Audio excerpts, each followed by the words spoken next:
Bonjour à toutes, bonjour à tous et bienvenue au 128e numéro du RMC Fighter Club, un RMC Fighter Club consacré cette semaine à l'énorme choc le 22 octobre à Abu Dhabi. Islam Makhachev contre Charles Oliveira pour la ceinture des légers de l'UFC, un combat attendu par toute la planète MMA. Avec moi pour en parler cette semaine, mon compère du Fighter Club, il est toujours là avec moi, Jonathan Macardy, bonjour. Salut.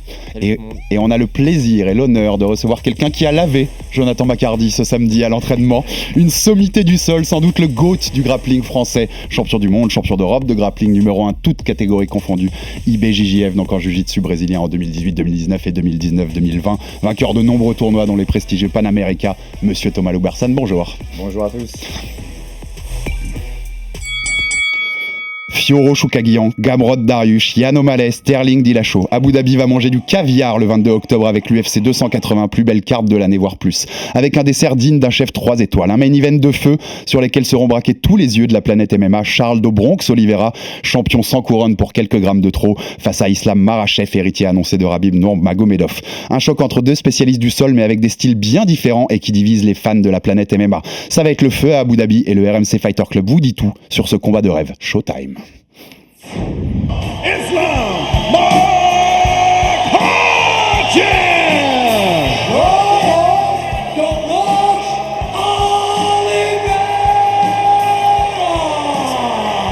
Quatrième règle, seulement 2 hommes par combat. Le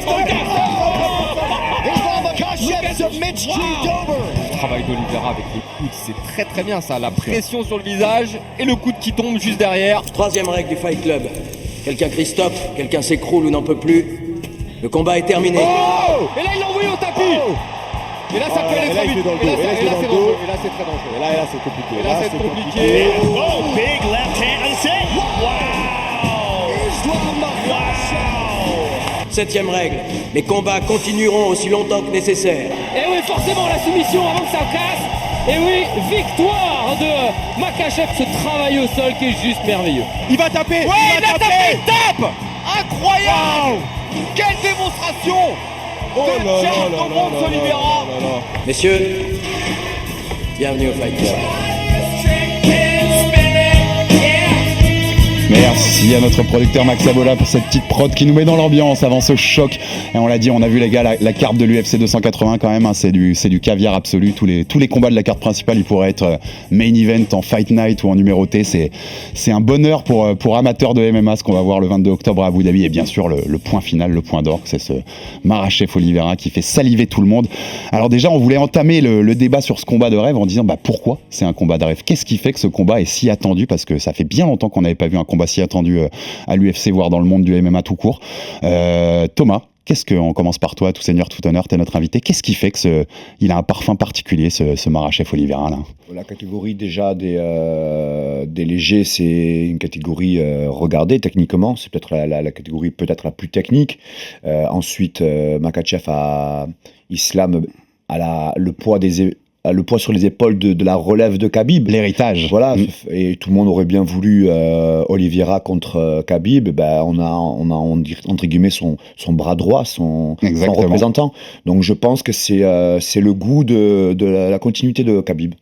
Joe, on rappelle, ceinture donc des légers en jeu qui est vacante pour l'instant puisque l'UFC 274 en mai dernier, Charles Oliveira avait raté la pesée donc avant de battre Justin Gaethje, mais il avait gagné sans ceinture en jeu puisqu'il ne pouvait pas, à cause de ce poids en trop dans la pesée, il ne pouvait pas réclamer la ceinture avec cette victoire. Qu'est-ce qui t'excite dans ce combat-là, Joe, dans cette opposition de style qu'on va développer? Makhachev, c'est 10 victoires d'affilée. Justin Gaethje, Oliveira, c'est 11 victoires d'affilée. Il a nettoyé, alors là, quand il va affronter Makhachev, ça veut dire qu'en 1 an et demi, il aura affronté l'intégralité du top 5. Exactement. C'est quand même un truc de dinguissime. C'est dinguissime. Un enchaînement, Ferguson, Chandler, Poirier, Gaethje, c'est quand même dingue, c'est quelqu'un qui se cache pas. Et puis c'est surtout le fantasme de voir Khabib contre Tony, qu'on n'a jamais eu. C'est un peu la version actualisée. Exactement. Khabib Nurmagomedov contre Tony Ferguson, combat qu'on aurait dû avoir 5 fois, je crois, si je dis pas de bêtises, et qui a été annulé 5 fois. Donc vraiment, celui-là, il fallait... Mais c'est ce combat-là, le karma ne voulait pas qu'il ait lieu. En mieux, en fait. C'est ça, c'est le 2.0. C'est le mec qui est très très fort en lutte, qui vient du Daghestan, qui ont toutes ces techniques particulières, contre quelqu'un qui va être très très fort en jiu-jitsu brésilien, Alors après, Oliveira, c'est pas du tout le même style que Ferguson, hein. Je pense qu'il est beaucoup plus complet. Je pense que les points forts de Ferguson sur son dos, tout ce qui est rubber guard, etc., je suis pas convaincu sur le fait que ça marche si bien que ça en MMA. Ouais. Mais voilà, Oliveira est beaucoup plus dangereux, beaucoup plus complet. Mais c'est un petit peu cet affrontement de style qui fait saliver tout le monde. Il y a cette petite ère de Rabib Tony, tu l'as dit. Ouais. Moi, je te l'avais déjà cité. Il y a cette petite ère, alors de très loin, puisque c'était pas du tout les mêmes styles, mais de Royce Gracie contre Kem Shamrock à l'UFC 1 en 93, un JJB contre un lutteur. Il y a un peu de ça aussi. Donc c'est ces oppositions qu'on a toujours adorées à l'UFC. On dit affrontement JJB lutte, pour être plus précis, c'est affrontement JJB contre Sambo combat, Ouais. puisque ça. Islam comme Rabib vient du Sambo. Tom, est-ce que tu peux nous expliquer déjà c'est quoi les différences? Voilà, c'est deux spécialistes du sol, mais avec des styles très différents. C'est quoi cette différence entre jiu-jitsu brésilien et Sambo ou lutte? Déjà, moi, je regarde surtout les zones de travail plutôt que le côté technique. Par rapport aux règles que dans les fédérations qui sont données aux combattants. On va regarder par exemple sur les BJF, le jiu-jitsu brésilien, on va dire que la partie sol est travaillée à majorité au sol. On contourne, même on s'assoit carrément pour éviter la lutte. Le On marche sur sambo, ses fesses. ouais, voilà. Et du coup, ça va être très dangereux au sol. Donc, du coup, ça m'étonne pas qu'on ait un Oliveira qui va chercher la soumission beaucoup plus. Là où, par contre, la lutte, ça va être la préparation de l'action. Ça va être de mettre du contrôle, de mettre de la position. Ça va être la vitesse d'exécution pour rentrer en contact. Et le sambo, on l'avait vu avec Fedor, qui est un des plus grands représentants qui est peut-être dans le MMA. C'était dans les transitions et la vitesse d'exécution à pouvoir faire une soumission. Après, dans la manière de construire longtemps au sol, le JJB est largement au-dessus. Donc, c'est peut-être pas la même zone de travail. D'ailleurs, sur cette analyse de match, pour moi, c'est ça qu'il faudra regarder. Les zones de travail dans les transitions et les timings. C'est ce qui peut les opposer un peu.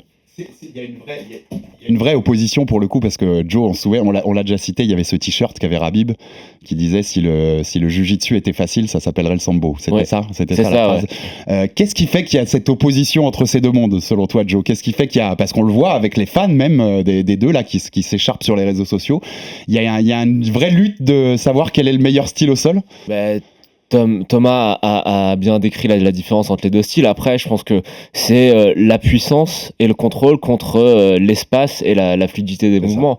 C'est très simple, hein. Quand tu as beau être très très fort sur ton dos, avoir une garde très très forte en jiu-jitsu brésilien, si quelqu'un arrive qui est plus fort que toi physiquement, qui te met de la pression, qui te laisse pas d'espace pour travailler, bah va envoyer ton triangle. S'il te bloque les hanches, c'est terminé. Donc c'est vraiment deux styles différents. T'as vraiment le côté contrôle-puissance face à la fluidité et à la flexibilité. C'est vraiment deux philosophies de travail très très très différentes. Alors on va rentrer dans l'analyse technique sur le sol des deux, bien sûr, mais avant ça, on continue sur le côté un peu combat de rêve aussi.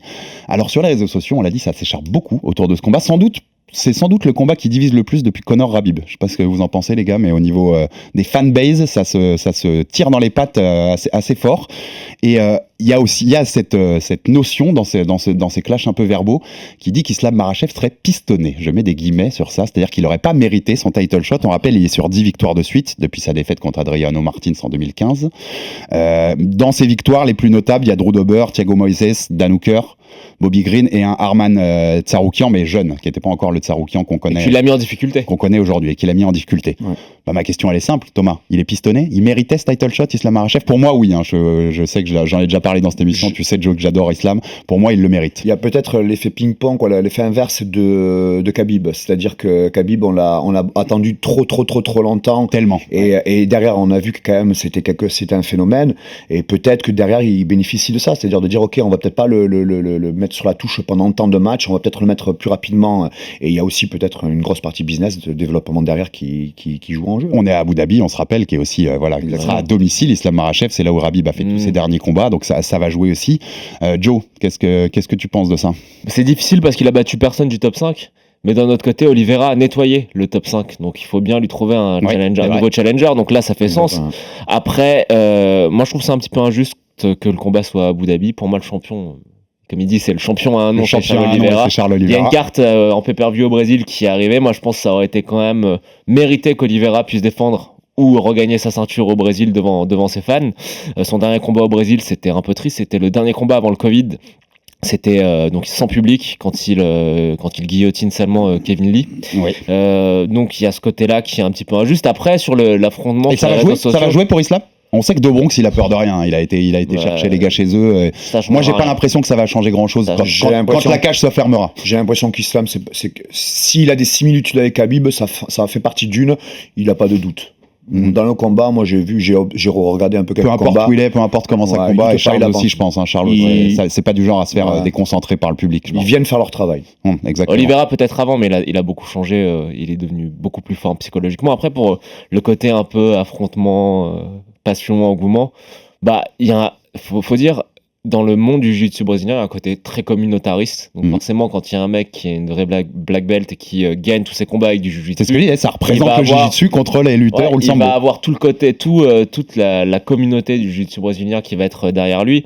Puis de l'autre côté, après, j'ai trouvé que quand même il est resté sur sa retenue. Oliveira, j'ai pas trouvé. Il a fait un petit peu. Non, c'est sur les réseaux sociaux. Tu sais, les gens s'écharpent vraiment. Les deux bases de fans qui s'écharpent beaucoup. Et puis de l'autre côté, il y a il y a Islam Makhachev. Voilà, il est représentant d'une communauté. Faut dire les choses comme ça jouait dans Rabib Conor à l'époque. Il a toute la communauté des amateurs de sport de combat musulmans. Voilà, ça crée de l'engouement et de la passion, c'est bien. D'où il y a un parallèle aussi avec Rabib Conor, où ça jouait aussi, où c'était quelque chose. Oui, mais bon, Oliveira s'est pas comporté comme un salopard comme Conor l'avait fait. En tout cas, non, pas du tout, très loin de là. Il est arrivé bourré, insulté la famille, la femme. Il a pas dépassé les limites, quoi. En tout cas, moi je pense qu'il mérite bien ce title shot. Islam, je suis assez d'accord avec Thomas et que c'est un peu la jurisprudence de Rabib. Souviens-toi, d'ailleurs, on en parlait souvent, Joe, toi et moi, parce que je sais que t'étais de l'équipe qui voulait pas que Rabib ait un title shot trop vite. Ouais, à l'époque, moi je te disais, il faut qu'il ait le title shot. Tu me dis, encore un test. C'est vrai qu'il y a peut-être il peut y avoir débat sur sur cette ceinture, mais je crois que ce qui était le plus important, c'est ce match-là, on veut le voir. C'était plus ça que la ceinture, c'est ce match-là, on veut le voir. D'avoir ce combat-là, d'avoir cette opposition de style entre les deux. C'est un choc des mondes un peu, c'est pour ça que ça excite aussi beaucoup de monde. Que ce soit sportivement ou même dans les représentations. On a commencé ce podcast quand, il y a 3 ans. Il y a 3 ans, un peu plus, 3 ans et demi.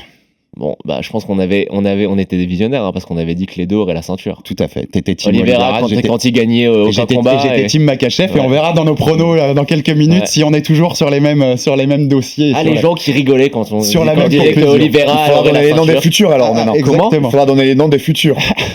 Je pense que Tsaroukian et Gamrot, les deux là.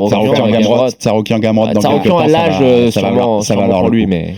On rentre un peu dans l'analyse technique sur ce qui va donner ce combat. Donc Oliveira Makhachev, messieurs, je vais poser une question basique, mais on est quand même assez grand public, on est sur RMC. Thomas, si je te demande comme ça, qui a l'avantage au sol pour toi ? C'est l'homme du jiu-jitsu ou c'est l'homme du sambo au lutte ? Ça va être compliqué pour moi de donner un avis comme ça. J'ai envie de dire qui va mettre son jeu en place. Je dirais en premier, les similitudes. Ils ont des similitudes. Les deux avancent en boxe, les deux avancent dans le combat, ils ne reculent pas trop. Après, sur la partie lutte, une similitude, ils rentrent sur le haut du corps, les deux. Énormément sur le haut du corps. Ça peut arriver qu'Islam descende parfois en bas, mais ils rentrent quand même en majorité sur le haut du corps. Et on voit quand même Charles à cet endroit-là. Donc c'est intéressant. Avant d'arriver au sol, c'est pour ça, c'est la manière dont on va y aller. La manière dont il y va, Et quand ça travaille en haut, attention une chose, j'ai vu Oliveira très bon dans les transitions de changement de niveau. C'est là où il peut placer une guillotine, c'est là où il peut placer des ouvertures. Là où on revient sur ce que tu disais, Joe, il a un espace. Donc maintenant, attention, Islam, s'il colle et qu'il met beaucoup de pression, je pense qu'il faudra qu'il mette plus de pression que sur les matchs d'avant. Il faut qu'il multiplie, il faut qu'il devienne un Khabib. Parce la cage en bodylock. Il faut vraiment qu'il ait beaucoup plus de pression. Que l'héritier de Khabib fasse du Rabib. Plus de Khabib que Islam. Parce qu'Islam, ce que j'ai observé, c'est qu'une fois qu'il arrive au sol, il reste un peu plus dans l'axe. Il vient comme une couverture, mais pas avec autant de pression que Khabib. Il passe moins la garde. Il passe moins. Il passe moins la garde et de dessous, les mecs de dessous arrivent à se relever. Et lui, il fixe pas autant les gens. Il n'a pas autant de pression que Khabib. Maintenant, il attaque beaucoup à gauche, pour rentrer un peu plus dans les précisions. Islam attaque beaucoup à gauche. Et derrière, on voit quand même Oliveira qui reste très opportuniste à tout moment. Donc, c'est compliqué. C'est un match très compliqué. Très compliqué. C'est ça qui nous passionne. Joe a un peu un avis sur la question, sur qui a cet avantage. Islam mettra la main, en tout cas, sur Oliveira. Maintenant, on va, pour résumer ce que j'ai, c'est quelle est la pression que va mettre Islam. Mais il mettra la main, par contre, sur Qu'est-ce que ça va donner ce moment-là Joe. Thomas a raison. La vraie intrigue, et le vrai enjeu du combat, c'est de savoir si Makhachev va mettre assez de pression pour empêcher Oliveira de développer son jeu au sol. Son jeu fluide. Et s'il arrive, même sans passer la garde, à rester dans la garde d'Oliveira, mais à le bloquer, à bloquer ses hanches, à l'empêcher d'être mobile, à l'empêcher d'aller chercher le dos, ou d'aller chercher un triangle ou une clé de bras, et qui le fixe au sol et qui le tabasse en ground and pound, ça peut être très difficile pour Oliveira. C'est souvent ça le problème en jiu-jitsu brésilien, quand t'es bon sur ton dos, si tu tombes sur un mec qui veut pas jouer ton jeu, qui te laisse pas d'espace et qui est juste assez fort physiquement pour te bloquer, t'as beau être le plus technique du monde, tu vas rien faire. C'est ça que Thomas d'ailleurs a très bien compris. Quand on regarde la carrière de Thomas en grappling, Thomas est très très fort pour, je sais pas, tu me dis si je me trompe, mais pour bloquer et pour laisser le moins d'espace possible à tes adversaires. Pour contrôler, c'est-à-dire que quand tu as un vrai contrôle. Quand tu comprends que la qualité d'en face, ça va être quelqu'un qui a besoin d'espace et de faire des mouvements. Moi, j'ai fait ma carrière sur ça, c'est-à-dire, je ne cherche pas à avoir un meilleur mouvement que la personne qui a des bons mouvements et son jeu dans les mouvements. C'est d'enrayer, d'anticiper, de bloquer et d'empêcher les mouvements. Et ensuite de contrer à certains moments. Là, on est dans cette configuration-là. Maintenant, les gens pensent tout le temps que c'est facile, entre guillemets, de faire de la technique de sol et autres, mais c'est très difficile de contrôler. Pourquoi ? Parce que, par exemple, sur un round de 5 minutes, si tu fais 3 secondes d'erreur, tu peux prendre une soumission. Donc, c'est très compliqué parce que souvent on dit, vous voyez, la technique, c'est plus important et tout. Non.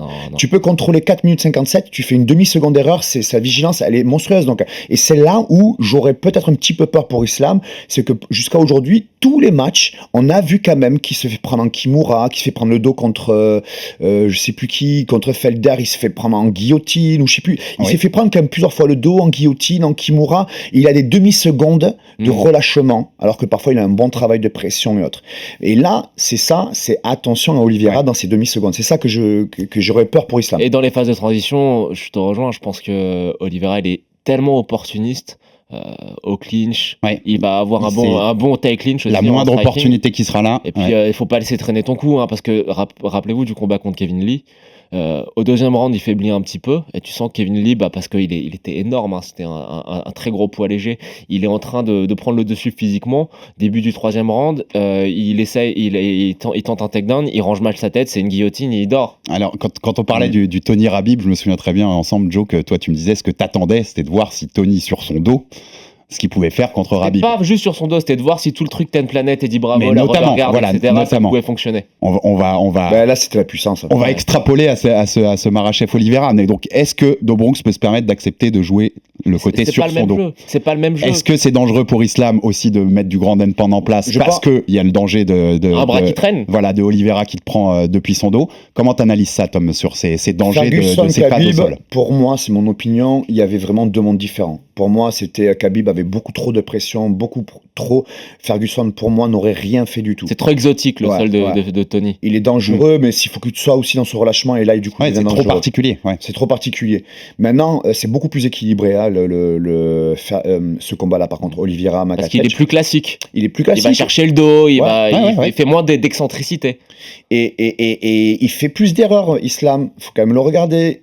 Il prend une guillotine contre Wade, il prend des Kimura et il prend le dos contre Tsarusian. Il a eu, par contre, Oliveira a eu du mal quand il a eu Felder, qui était quand même un gros physique. Il se met KO dans sa garde. Et il se fait KO dans la garde. Et on a vu qu'il a eu du mal à le développer. Donc la question, c'est comment, par exemple, il pourrait prendre un lutteur ou ce style de jeu de Islam. Un lutteur, c'est simple. Plus il est solide de face et dans cette zone-là où ça lutte, il faut attaquer les extrémités. C'est là où attention à un gigatame, attention à une guillotine dans les rentrées et attention à les clés de jambes. Moi, je ne mettrais pas les clés de jambes parce que justement, Oliveira, quand il attaquait les clés de jambes à plusieurs fois contre Felder, c'est là où il se retrouve en danger avec des coups de coude, avec contre Kevin Lee aussi, contre Kevin Lee. Et je ne l'ai pas trouvé extrêmement, en tout cas à cette époque-là, dangereux sur les clés de jambes, qui pourrait être un danger de l'islam. C'est un Brésilien, c'est pas un spécialiste des clés de jambes. Voilà, il va faire les clés de jambes, mais pas pour les finir comme la génération d'aujourd'hui, très dangereuse. Et Tom, excuse-moi de t'interrompre, mais je voulais... Le spécialiste que t'es, qu'est-ce qu'il va observer dans les premières secondes du combat ? Qu'est-ce qui va t'intéresser de voir entre les deux pour voir qui prend l'avantage, tu vois ? La pression d'Islam. Parce que Oliveira va avancer quoi qu'il arrive, il va boxer, et l'autre aussi. Donc ils vont pas se faire style un déplacement pour éviter la lutte. Ils vont lutter. Les deux ils vont avancer, ça va s'attraper très vite, ça va boxer un petit peu, mais ça va être très vite. Et en plus, Oliveira, il n'a pas une boxe en reculant à éviter la lutte, pas du tout. Il a pas peur. Comme il a un sol, il n'a pas peur de se faire attraper. C'est ça, ouais. Et même, il n'a pas peur de tomber parce que c'est dans ses transitions et dans ses changements de hauteur qu'il est même dangereux. Il tire la garde même contre Gaethje. Ouais. C'est un truc Et qu'on voit rarement. Quand il tombe, tu le vois, il essaie d'enrouler quelque chose, Directement une la jambe, guillotine, une jambe, une omoplate. Il est travailleur dans cette période-là. Donc, c'est pas, ça gêne pas. Joe, plus on analyse ce combat, plus on écoute aussi Thomas parler, plus je me dis en fait ce qui est fascinant, c'est qu'on a plein de possibilités dans ce combat et on ne sait pas encore ce qu'on va voir exactement. Après, pour moi, le scénario il reste quand même lisible. Là, on parle de ce qui peut se passer au sol ou dans les phases de transition. On va passer celui qui va mener la danse pour moi, celui qui a le plus la possibilité de choisir son game plan, c'est Islam. Ah ouais. Parce que je pense qu'Oliveira fera du Oliveira. S'il y en a un qui peut peut-être changer un peu et créer quelque chose pour essayer d'aller le prendre, c'est Islam. Est-ce qu'Islam va oser boxer un peu plus? Est-ce qu'il va chercher une autre rentrée, une manière de rentrer en double leg en double leg, très quelque chose avec Khabib? Parce que je pense qu'Oliveira ne changera pas. Moi, je pense que Oliveira est beaucoup plus fort qu'Islam debout.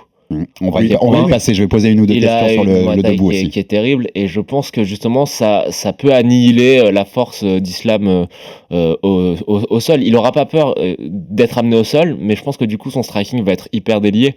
Mais il se fait quand même beaucoup toucher, hein, Oliveira. Ouais, par des mecs qui sont bons debout. Ouais. Makhachev, c'est pas Gaethje, c'est pas Poirier. Il a fait des progrès, il a un beau jab, et je pense qu'il est même peut-être un petit peu plus fort que Khabib debout. Ah, c'est meilleur que moi, je te l'ai dit depuis longtemps, c'est meilleur debout que Khabib. Mais je trouve qu'il y a quand même un très fort écart entre le striking d'Oliveira et le striking de Makhachev. Oliveira, en pied-point, il est très fort. Eh ben, on va rentrer là-dedans. On en profite juste pour rappeler qu'on est en direct sur Twitch aussi, si les auditeurs de Twitch veulent nous poser des questions ou poser des questions à Thomas, allez dans le chat et n'hésitez pas, on y répondra.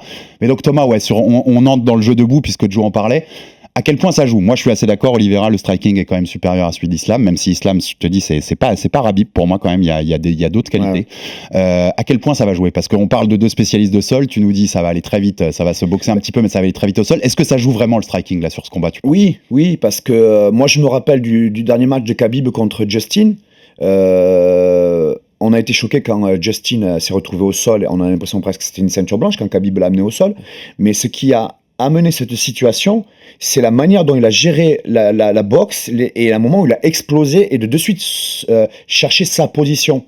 Et là, on a vu clairement que Khabib était, il savait où il allait, où il fallait aller, et il l'a fait. Donc très imposant, très déterminé dans ce qu'il fallait faire.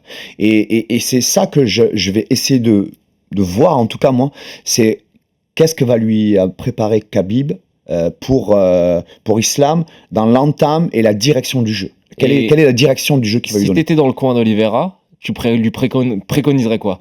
De rester à distance et de faire parler ses kicks et son allonge, etc. Ou justement de pas hésiter à aller au clinch et de le cueillir sur, je sais pas, par exemple de le cueillir sur un genou quand. Non, je pense qu'il faudra pas lui changer sa boxe. Je pense qu'Oliveira, ses atouts, comme tu l'as dit, et il est meilleur dessus, c'est sa boxe. Faut la garder. Ouais, faut la maintenir. Faut jouer sur tes atouts. Voilà. Ouais. Tu sais qu'il va t'attraper, donc je pense que la lutte.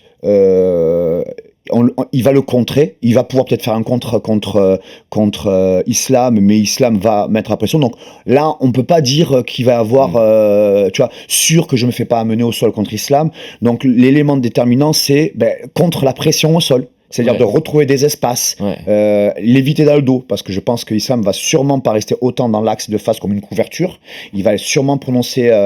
Pourquoi? Parce que quelqu'un qui est fort, triangle, juji, tout ça, c'est dans l'axe. C'est quand on est de face et quand il va créer de l'espace. Mais si tu vas faire plus du Khabib, c'est-à-dire dans le dos, en dans un angle latéral, il y a beaucoup moins de possibilités pour lui. Donc, moi, ce que je dirais surtout à Oliveira, c'est de rester de face et de créer une sorte de bouclier, de maintenir toujours un espace et d'avoir assez de physique pour ça. Deux questions techniques. Toi, tu dis que Makhachev doit aller sur le côté. Mais est-ce que tu penses vraiment qu'Islam a la capacité de passer la garde d'Oliveira? Parce que pour aller sur le côté, il faut passer la garde. Est-ce que tu penses qu'il est capable de le faire sans se mettre en danger? C'est ça la partie qui va être intéressante. On est bien. C'est ça qui Tu penses qu'il doit le passer pour le contrôler ou qu'il peut le contrôler en restant dans la garde fermée Non. d'Oliveira? Là, si j'étais dans le coin de Islam, je dirais qu'il faut qu'il y ait, comme ce que fait très bien Chimaev, c'est-à-dire que tu dois être dans ta position avant d'être au sol. Tu dois pas chercher cette position en étant au sol, Ouais. parce que du coup, tu fais du sol avec quelqu'un du sol. Ouais. Tu dois l'amener dans la chute, dans l'amener au sol. Tu dois l'amener à avoir le dos Le à ce petit coup de moment-là. rein pour le mettre sur le Ouais, côté. et du coup, tu fais pas du sol avec quelqu'un du sol. Voilà. Maintenant, comme tu dis, de face, passer la garde, attention, tu es en train de faire du sol avec un mec de sol. Et là, effectivement, il y aurait un danger. Et deuxième question, juste au clinch, tu vois qui avoir l'avantage? Il y a Oliveira qui est très bon en taille clinch avec ses genoux, etc. Makachev qui a cette pression et ce très gros body lock. Tu penses que qui aura l'avantage dans ce Bah, c'est ce que je disais tout à l'heure au début. Moi, je pense que ça va. Il y a un élément très important. C'est pas forcément le sol, c'est la lutte et en haut du corps. Ouais. Le haut du corps, la pression, le positionnement, le relâchement, tout ça, c'est le haut du corps.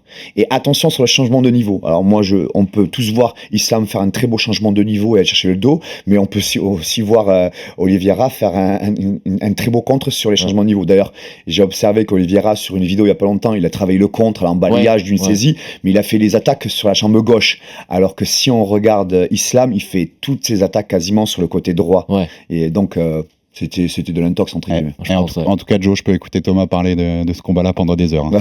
C'est pour ça qu'on l'a C'est fait. juste passionnant et c'était l'invité parfait pour en parler. Joe, un truc que je voulais évoquer aussi, moins technique, mais on l'a vu dans l'approche du combat ces dernières semaines. Oliveira, il a fait une vidéo, je peux te souviens, dans sa voiture où il leur dit vous êtes arrogants, vous allez le payer, les gars, le team de Islam, vous allez le payer. Rabib qui parle beaucoup sur moi, vous allez Javier le payer. Mendes aussi. Est-ce que ça peut jouer? Est-ce que tu penses que ça peut jouer, qui peut avoir Oliveira un peu trop envie d'aller envoyer un message, d'aller Non. dire les gars c'est moi le meilleur et j'ai envie de pour parler cru, j'ai envie d'aller te Mais défoncer. il Est-ce a que ça peut jouer dans son approche? Non, parce qu'il a l'habitude que les gens le sous-estiment C'est et vrai, le toute prennent sa pas au vie, sérieux. toute sa Regarde, carrière. Gaethje, il a pas arrêté de dire que c'était quelqu'un qui avait zéro mental, qu'il était faible, qu'il allait abandonner, qu'il allait limite taper avant même qu'il y ait quelque chose d'enclenché. Donc non, je pense que c'est une bonne manière de faire monter le combat. Je pense qu'il a des choses à prouver, notamment après la pesée ratée, le fait de plus avoir sa ceinture. Et on a vu dans sa carrière qu'il avait quand même beaucoup changé psychologiquement. Tu vois, moi, quand on commençait ce podcast, je me disais, ce mec, il va avoir la ceinture. Mais il lui manquait un truc dans la je tête. pense, Ouais. c'était plus techniquement parce qu'il a un bon pied-point, parce qu'au sol c'est un mètre, etc. Mais il lui manquait ce truc dans la tête. Je pense qu'il l'a acquéri. Il en a beaucoup parlé. Alors après, tu accordes l'importance que tu veux au fait qu'il ait eu une petite fille, etc. Ça, moi, les histoires, les violons, je m'en fous. Je vois juste le résultat dans la cage et tu vois vraiment que c'est plus le même. Donc je pense que c'est quand même deux pros et qu'ils peuvent se dire tout ce qu'ils veulent quand la cage est Il a eu une fermée. petite fille, peut-être qu'il a eu un déclic justement. Oui. Il y a un truc, là je le ramène à moi. Moi je vivais trop les choses. Quand j'étais jeune, je vivais trop les combats. Et le jour où j'ai eu mon premier enfant, T'as pris ce recul et j'ai pris du recul. Donc du coup, à un moment, j'ai eu une séparation avec mon fils. Donc du coup, j'en ai perdu. J'ai dû restructurer pour mon enfant. Donc je me suis éloigné du combat. Et après, une fois que j'ai mis son enfant, j'ai fait c'est bien d'être papa et de faire tout bien, mais je me perds aussi. J'ai plus de passion, j'ai plus de flamme et je veux pas être un père comme ça. Et en fait, j'ai rééquilibré. Donc j'ai redonné l'importance au sport dans ma vie et à mon enfant. Et en fait, si j'explique ça, c'est qu'en fait, quand je suis revenu le même, mais détaché. Ouais. Pas bouffé, pas rongé par le La vie stress. t'a permis d'équilibrer aussi le sport. Et j'ai relativisé l'importance. C'est resté important, mais j'ai vraiment pris du recul et dire attention. Et du coup, j'ai acquis à ce moment-là une sérénité. Ouais. Un léger détachement qui est se lâcher prise à certaines choses. Et peut-être que, attention, hein, peut-être c'est ça qu'il a eu. Hein. C'est ça qui nous manque, Joe. On n'est pas encore papa, on n'a pas le recul. On a presque 40 ans, on n'a pas d'enfant, faut qu'on se pose des questions. Hein. Presque t'es gentil pour moi, tu sais que j'ai passé la barrière déjà. J'essaie d'être gentil. Et voilà. Mais Alors dans le chat sur Twitch, on nous demande est-ce que Charles devrait plus avantager la boxe. Thomas, tu y as répondu déjà un petit peu. Il y a une autre question que j'allais te poser, Joe. Si Oliveira gagne, ce sera quoi la suite puisqu'il a tout gagné, il a nettoyé le top 5. Il colotte Khabib, non? On est d'accord? Moi, je pense qu'il colotte Khabib. Moi, je pense que s'il bat Makachev, il regarde Khabib dans les yeux et il lui dit sors de ta retraite, mec. Khabib, Ça se fera pas. Je pense pas que Khabib sorte de sa retraite. Je vais être clair. Mais je pense qu'il le fait. est-ce que Khabib peut refaire 155 pounds? Je suis pas Non, sûr. c'est pour ça que je te dis que ça arrivera pas, mais je pense qu'il le call out. Il va call out Conor McGregor pour se faire le gros chèque Conor, et ça Conor. sera Voilà, amplement Conor. mérité. Il va prendre Conor, il va le déboîter parce oui, qu'il y ça, aura là- pas d'autre issue possible. là, Il va ça lui serait mettre, ça, là. il va le laminer. Et puis après, moi, si je suis Oliveira, que j'ai fait assez d'argent, je prends ma retraite. J'essaie de gagner la DCC une fois pour la beauté du geste. Et puis basta, quoi. Et puis basta. Ouais. Bon, en tout cas, Très bien. vous pourrez retrouver sur le site RMC Sport, puis sur tous nos réseaux sociaux, plein de choses sur les deux. On va vous raconter leur parcours, leur carrière. Il y a des résumés. Alors, des meilleurs Thomas KO. ne sait pas, mais Un peu de la spécialité de ce jeune homme, c'est toutes les histoires un peu tristes. Un peu de Tu vois, le pathos, un peu de pathos, c'est Donc ce qui fait Oliveira, le il combat. adore Oliveira, tu vois. Le C'est- mec a failli être amputé, tout Eh, ça. tu sais que je suis Non, il était en parti sang, slam quoi. tu Il sais a que je rédigé suis un parti papier de slam 5 depuis le pages. début. Mais ça, ils sont déjà prêts, tu me connais, bien sûr. Bon, on va arriver au moment qui fâche, au moment qu'on ressortira le 23 octobre s'il y a des dingueries. Les pronostics, messieurs. Charles Oliveira, Islam Makhachev, 22 octobre, Abu Dhabi, main event qui sera vers 23h en France. C'est la beauté de que ce soit à Abu Dhabi. Dur. On n'aura pas à se lever en pleine nuit pour une fois. Qui gagne? Comment? Thomas Loubersan. Ah, c'est le match très dur. Ah, Allez, celui-là, parce c'est qu'il le plus dur. faut, Ouais. je dis Oliveira. Oliveira. Comment Ouais. Comment? Méthode? Allez, soumission 3e. Aïe. Quelle Allez. soumission? Ah, il va loin, Joe. Ah bah non, il faut. Normal, on a un spécialiste. Chose qui est très dure à faire contre un lutteur, c'est l'étranglement du dos. Il prend son dos et il l'étrangle. Ouais. Ouais, pourtant, ce serait plus un juji ou une guillotine, tu vois. Je le vois faire une erreur de tête, peut-être Makhachev, mais allez, pour le fun. Oliveira, 3e, étranglement arrière. Joe. Oliveira par KO au 4e round après s'être fait défoncer pendant 4 rounds. Contrôlé au sol. Impossible de bouger. Il se prend du grand handpoint. Pas forcément défoncé, mais contrôlé sans rien pouvoir faire. Et puis, il décide de rester debout parce qu'il a l'avantage et il le met KO. Alors, tu- Parce que, on n'a pas dit, mais il met Gaethje knockdown sur un bras avant. Oui, oui, Il non, a mais quand même de la puissance. on en a- Il tape fort. On Hein. l'a pas assez noté, mais en Lui, effet, le striking de Comme Charles, ça la tape fort. question que tu as eu tout à l'heure sur Twitch, est-ce qu'il faut qu'il boxe plus et tout ça? De toute façon, je pense qu'il doit être sur le coup de génie de soumission à un moment. Mm. Il faut qu'il base sur son travail, le point fort, c'est sa boxe par rapport ses à avantages. comme on ses dit. avantages, donc c'est sur sa boxe. Maintenant, en contre, il peut être très opportuniste. Il est très opportuniste. Quoique la guillotine qu'il met à Kevin Lee quand Kevin Lee essaie de l'amener au sol, Attention. là, attention, elle est pas mal aussi. Hein. Et alors pour mon prono, moi tu m'as Ouais, bah. tu m'as presque convaincu après toutes ces années de propagande. Tu m'as presque convaincu quand je travaillais ça, je disais quand même Charles, je le vois bien, il est tellement devenu fort. Charles, il est tellement même une confiance en lui. Il se teint les cheveux. Mais je il dois est super je dois continuer sur mon fil conducteur depuis de ces années.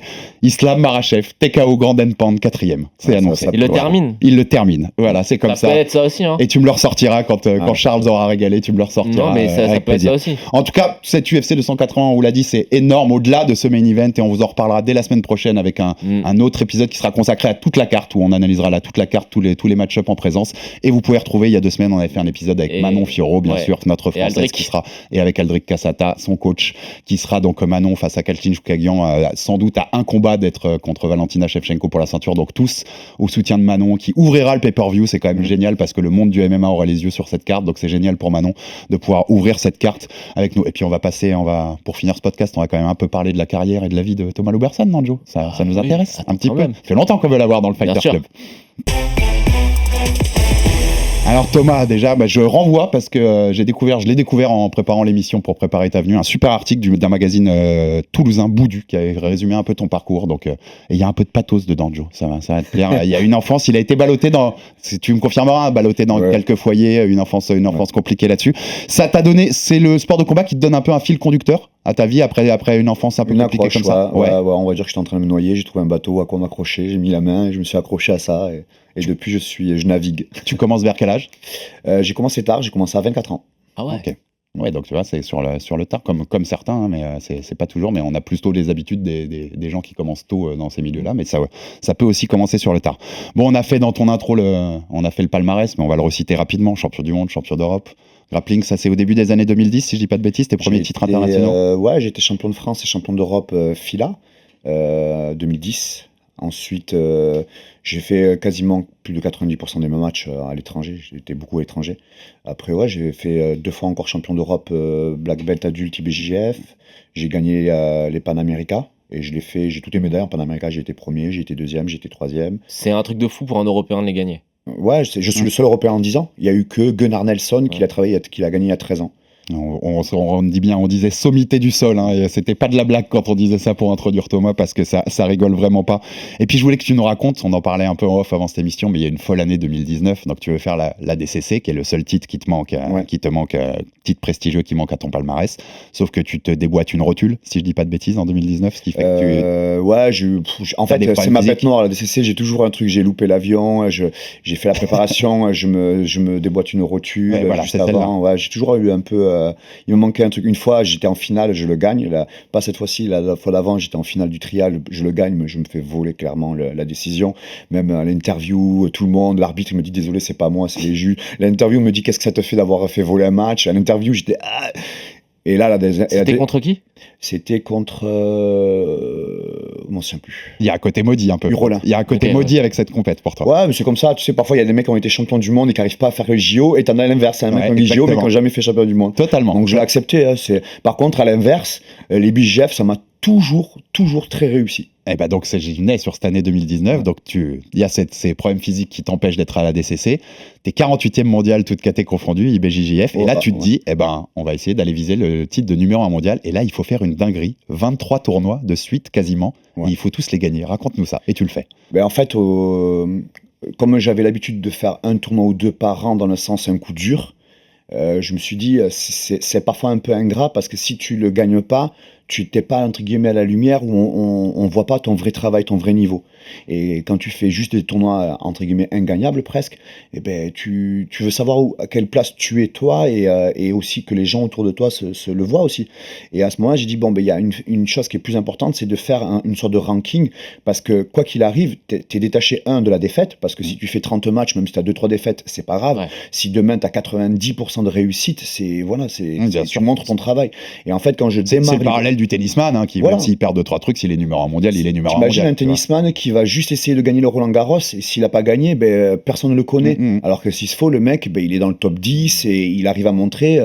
Et c'est ce que je voulais faire avec BJF. C'est-à-dire que je me suis dit, je vais montrer mon niveau en combattant beaucoup plus et en faisant les statistiques dans le sens à la fin, sur 30 combats, sur 23 tournois, combien je vais en gagner. Et donc 23 tournois en combien de temps? J'ai fait 23 tournois en 27 semaines. Tous gagnés? J'ai fait 31 victoires sur 32 matchs. C'est quand même incroyable. Ouais, c'est une dinguerie. Raconte-nous pourquoi c'est une dinguerie, toi qui connais bien ce milieu. Parce que c'est dur. C'est dur. Attends, l'enchaînement des compétitions. Tu devais couper du poids ou pas?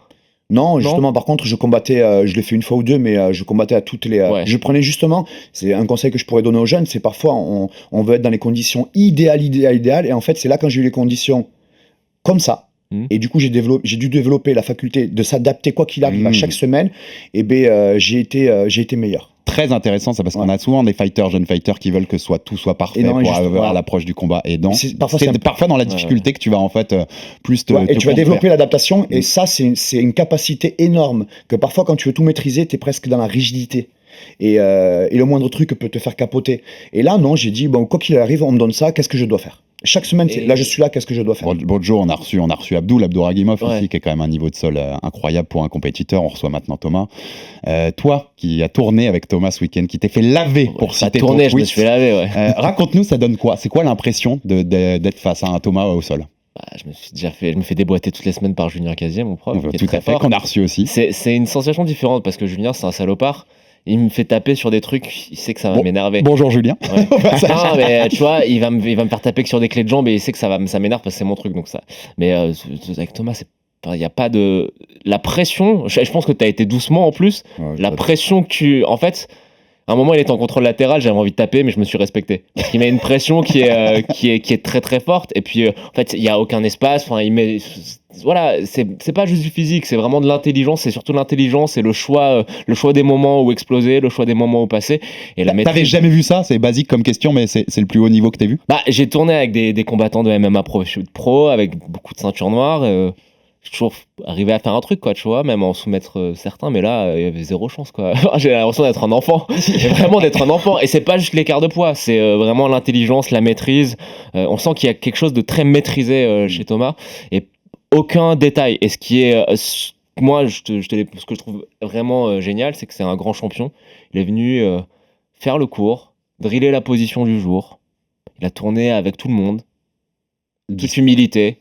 disponible. C'était vraiment hyper agréable et merci d'ailleurs. Merci. pour Merci ça. beaucoup, Alexis. Bon, pour la DCC, ou pour finir un peu sur ta carrière, mais la DCC cette année, donc déception. Ouais, des j'ai défaites en fait finale un bon tournoi, mais j'ai des pas qualifs refait. Europe, ouais. Ouais. Et celui qui t'a battu a fait plutôt Oui, sensation mais à alors, la DCC. Il faut raconter parce qu'on en parlait Rapidement. Alors, O'Flanagan, c'est quelqu'un que les geeks des clés de jambes connaissent depuis un bon moment parce que il est très fort là-dessus. Et Thomas, raconte-nous en fait, quand tu l'affrontes, tu sais pas qui il Je est. sais pas du tout qui c'est. On est 50 dans la catégorie, on est 50 inscrits. Moi, je regarde mon côté de tableau, un peu un match ou deux à l'avance des gars, et je regarde parfois celui qui va combattre après, mais vraiment vite fait. Donc quand j'arrive en finale, il était de l'autre côté du tableau, donc j'ai vu aucun fight. Avec Nicolas Haute, avec qui je travaille, on va vite fait regarder une vidéo de lui, là, mais on a eu qu'un truc de malchance, parce qu'on regarde, c'est une vidéo de lutte. Il fait de la lutte. Bon, et ce que je vois en lutte, sans prétention, je vois pas quelque chose de quoi Oui, me non, mettre il est en mauvais. danger. Il est mauvais en lutte. Ouais, il est pas exceptionnel. On arrive au bord du tapis, il a des chaussures de lutte et il s'échauffe en lutte. Donc tu vois, on a eu quand même, on a eu aucun indice à un moment, mais il fait du sol, il fait du fake. Non, donc là, dans ma tête, je Et pars là, confiant. surprise. Ouais, et je pars en me disant, bon, s'il ose me lutter, j'ai juste à gérer, contrôler, je suis bien, je suis prêt en lutte. Et j'ai très bien travaillé avec Maxime François, je lui passe le bonjour, mon coach de lutte. Et donc voilà, j'étais bien prêt sur ça. Et dès le début de combat, il s'assoit, je fais, donc j'ai été très étonné. Donc après, moi, j'ai fait toujours mon game, c'est-à-dire que c'est de la lutte au sol. J'ai fait mon jeu. Là où certains pourraient dire manque de technique et tout, moi, j'ai pas mon jeu n'est pas là-dedans en fait. C'est peut-être que tu as ressenti tout à l'heure quand tu parlais, c'est que moi, en fait, je pars du principe, on est sans kimono. Ouais. C'est-à-dire, sans kimono, l'outil, quand tu fais le kimono, c'est le kimono. Quand tu n'as pas de kimono, l'outil, c'est le corps.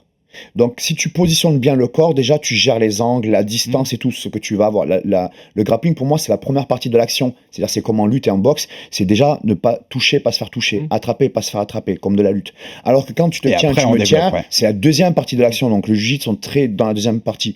Et en fait, moi, je maintiens ça. Je n'ai pas à faire beaucoup de techniques parce que d'abord, tu dois venir me prendre. Bien Et sûr, moi, ouais. je te maintiens à distance comme en lutte. C'est-à-dire, je tartine et autres.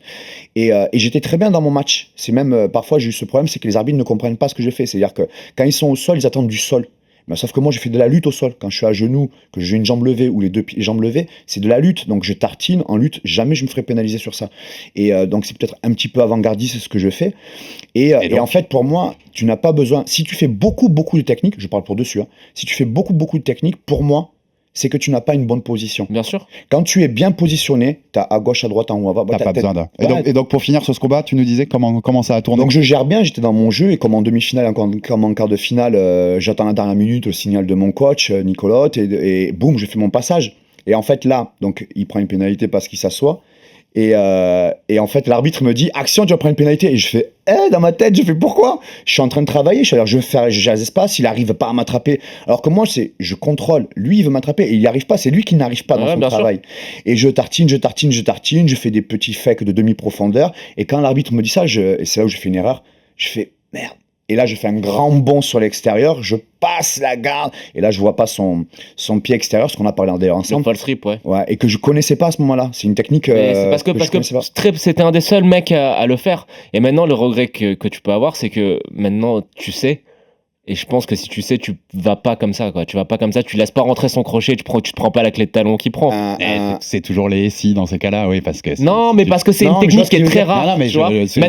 maintenant, Elle s'est démocratisée. En fait, mais... en combat, il y a un phénomène qui est très important, je l'explique souvent, c'est l'effet de surprise. Tout le monde apprend toutes les mêmes techniques sur YouTube et ils oublient qu'on est des millions de gens à le regarder YouTube.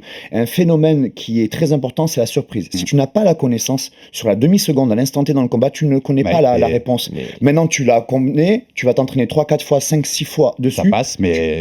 Mais tu la connais pas. Alex, le truc, c'est que sur les clés de jambes, on va pas faire trop technique, mais la grande Non, mode. faut qu'on finisse ce jour. Non, mais la grande mode, c'était de rouler vers l'extérieur pour attaquer la jambe vers l'extérieur. Lui, en fait, il a compris que les gens contraient tous les inversions vers l'extérieur et il a inversé sur Thomas à l'intérieur. Il lui a attrapé le talon comme ça. Là, ça m'a surpris. Ouais. On voit qu'il fait 4ème à la DCC. C'était quand même que c'était un bon combattant. Et puis En mettant en danger Bodoni à 2 doigts de le faire taper, qui est le champion du monde. En fait, il casse la jambe de Wagner Rocha pour la 3ème place, mais Wagner Rocha, c'est un taré, il tape pas et il finit, voilà. Non, mais en tout cas, ça peut être un regret. Il y a des regrets à avoir. Ça Parce que... peut être un regret vrai vu le parcours de O'Flanagan. Wagner sur le Rocha à coup. 40 ans, il a fait une médaille. Thomas, après perso, c'est un beau match. Ce qu'il a fait Flanagan, moi j'ai 42 ans, donc ça reste un beau tournoi, ça reste une belle perf. Là j'ai 43 ans, je vais encore tenter des choses. Donc moi, une demi-seconde sur un tournoi de 5 matchs d'affilée, j'ai fait une très belle perf. Maintenant c'est la vie, hein. J'aurais eu la tête, j'aurais peut-être fait la même chose, mais c'est du haut niveau, et Flanagan fait partie du haut niveau. Thomas, en un mot, tu viens de le dire, tu as la quarantaine passée. On tente un dernier run à la DCC en 2024 par exemple? Peut-être, mais pour l'instant mon prochain défi c'est championnat d'Europe en novembre. Ouais. Et championnat du monde à Rome et championnat du monde encore à Los Angeles. Et là, je vais le faire encore une fois en black belt adulte et après, je pense que je ne le ferai plus. Et peut-être à ce moment-là, si je suis encore en forme, parce que là, j'aurai 43, 44. Oh, mais on l'espère que tu seras encore en forme et on va suivre ça. T'es aussi, dernier petit point que je voulais aborder avec toi, mais tu es aussi dans le coin, tu es aussi coach, vu tes qualités au sol. On t'a vu notamment ce week-end au MMA GP avec Jérôme Le Banner, si je dis pas de bêtises. Je sais que tu viens d'arriver à Nice, au Maccabi. J'enseigne à Nice. Avec une nouvelle fois clin d'œil à Aldric et à Manon et au Boxing Squad. Est-ce que tu peux nous raconter où t'en es à ce niveau coaching? Tu coaches au coup de cœur, j'ai l'impression que tu coaches des gens au coup de cœur et que tu t'es installé à Nice. Là, tu peux nous raconter ça rapidement? J'ai le Maccabi Nice qui m'a fait une proposition pour venir travailler avec eux. Donc j'ai accepté et je suis vraiment très très bien. J'ai un cadre sur lequel je me ressens bien. Il y a du tout public, bonne ambiance. Et il y a du côté pro avec Aldric Assata qui est monstrueux, qui est très bien, qui a une équipe de ce que je vois. Il y a Virgile, Axel, il y a d'autres gars. Ce qu'a construit Aldric, c'est monstrueux. C'est un coach, je pense, qu'il faut suivre de plus en plus. Manon, c'est peut-être la ceinture française, la ceinture de l'UFC la plus proche pour un Français peut-être. Donc non, j'ai un cadre qui est super. Mais je reviens quand même régulièrement à Paris. Je suis toujours je travaille toujours avec Smart Fight, Nicolas Haute en prépa et avec mon coach de lutte Maxime François. Et en tout cas, oui, je l'ai dit en off à Aldric et je voulais le répéter en in parce que le duo Cassata-Loubersan à Nice. T'es bien traité quand t'es à Nice, c'est pas mal. Au niveau coach, je peux vous dire qu'on fait pas beaucoup mieux sur la France dans le MMA, je peux vous le dire. C'est quelqu'un qui laisse bien la place, Aldric. Dernière question rapide, on voulait titiller un peu là-dessus, mais on sait que t'étais aussi dans le coin de Karl Amoussou pour son combat contre Abdul Abduragimov à Arès en juin. Il y avait eu polémique avec une discussion avec la docteure après qui avait fait beaucoup beaucoup La vidéo a fuité sur les réseaux. Exactement, la vidéo a fuité, ça a beaucoup fait parler. Heureusement qu'il y avait la vidéo. Oui, parce qu'on a vu que c'était pas passé grand-chose. Et depuis, il y a eu la rumeur, puisqu'il y a Arès 10 en décembre avec Karl Amoussou contre Michael Lebou, à qui on fait un clin d'œil, Mika qu'on adore aussi. Et la rumeur qui tourne, c'est que tu es interdit d'Arès depuis cette conversation avec la docteure. Confirme-nous ou pas, rapidement. Tu es interdit d'Arès? Je confirme, mais moi je l'avais compris bien avant. Donc j'avais déjà prévu mon championnat du monde avant. J'avais déjà entendu avec Guillaume Pelletier et Fernand qui commençaient à faire des trucs un peu... Voilà. Moi, de toute façon, si on t'a dit, Fernand Lopez ou ses équipes, t'a dit, tu ne peux pas être dans le coin de Karl. Je te confirme que je fais partie d'une liste comme certains, comme Tonton n'a pas pu pour Christian Mpunzu. Mais c'est dû à quoi? Tu penses que c'est une excuse qu'ils cherchaient pour pas que tu viennes? Parce que tu travaillais avec Fernand au Factory avant. Oui, après je t'avoue, tu vois, moi quand j'ai relevé la dernière fois pour me défendre ce qui s'est passé au médecin, heureusement qu'il y a une vidéo qui est sortie qui a montré la chose. C'est quelqu'un quand même qui était à l'extérieur de la scène, qui a parlé et a donné un jugement extérieur. Donc heureusement qu'il y a la vidéo qui m'a entre guillemets défendu et qu'il y a eu la transpi qui m'a défendu derrière, heureusement. Maintenant, voilà, je donnerai pas plus d'importance sur ça. J'ai eu des messages de pas mal de gens qui m'ont dit Thomas, tu fais tellement quelque chose de beau dans le sport, donne pas d'importance à ces trucs-là. Et franchement, on souhaite tous un petit peu la lumière. J'aimerais la lumière pour mon travail, pour mon sport, que ces histoires-là, ça m'intéresse pas. Tu t'es expliqué sur la transpi d'ailleurs, qui t'a relayé. Je l'ai fait professionnellement de mes compétences sportives. Le reste, franchement, moi j'aime pas ça. En tout cas, Thomas, on était ravis de te mettre la lumière aujourd'hui dans cet épisode et on espère te réaccueillir un jour parce que c'est passionnant. C'est toi qui l'as la prochaine fois. Oh là, on va faire un peu de travail physique avant, messieurs.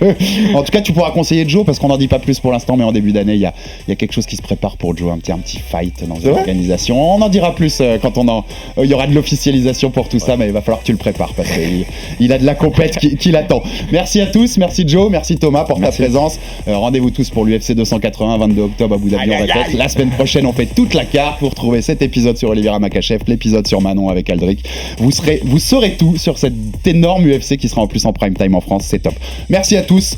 Abonnez-vous sur toutes les plateformes pour rater aucun numéro. Et à la semaine prochaine pour un nouveau numéro du RMC Fighter Club. RMC Fighters Club.